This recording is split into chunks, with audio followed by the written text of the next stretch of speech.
আমার এক কাস্টমার আপু আমার প্রোডাক্ট হাতে পাওয়ার পর তিনি এতটাই খুশি হয়েছেন যে তিনি খুশি হয়ে আমাকে বিকাশ করেছেন।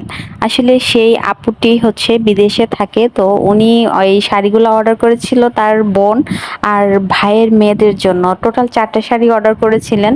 তো তিনি শাড়ি অর্ডার করার পরে আমি শাড়িগুলো তৈরি করে তার ঠিকানায় পাঠিয়ে দিয়েছি। তো আপু তো বিদেশে থাকে, সে তো আর দেখতে পারেনি শাড়িটা কেমন হয়েছে। তো তিনি তার আম্মুর কাছ থেকে জানতে পেরেছেন যে হচ্ছে শাড়িগুলোর কোয়ালিটি নাকি তাদের এত পছন্দ হয়েছে, আর বাচ্চারা যে পরেছিল তাদেরকেও নাকি খুব সুন্দর মানিয়েছে। তো সেই আপু যিনি বিদেশে থাকেন উনি খুশি হয়ে আমাকে মানে এতটাই তিনি খুশি হয়েছেন, আমাকে অনেকবার ধন্যবাদ বলেছেন। আমাকে মানে তার খুশি প্রকাশ করার জন্য আমাকে কি বলবে সে খুঁজেই পাচ্ছিল না। পরে সে বলল যে আপু আপনি আপনার বিকাশ নাম্বারটা আমাকে দেন, আমি আপনাকে খুশি করব।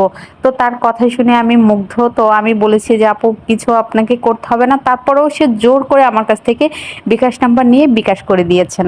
ওই আপুর জন্য আমার অনেক দোয়া ও ভালোবাসা। সবাই ভালো থাকবেন, আমার জন্য দোয়া করবেন।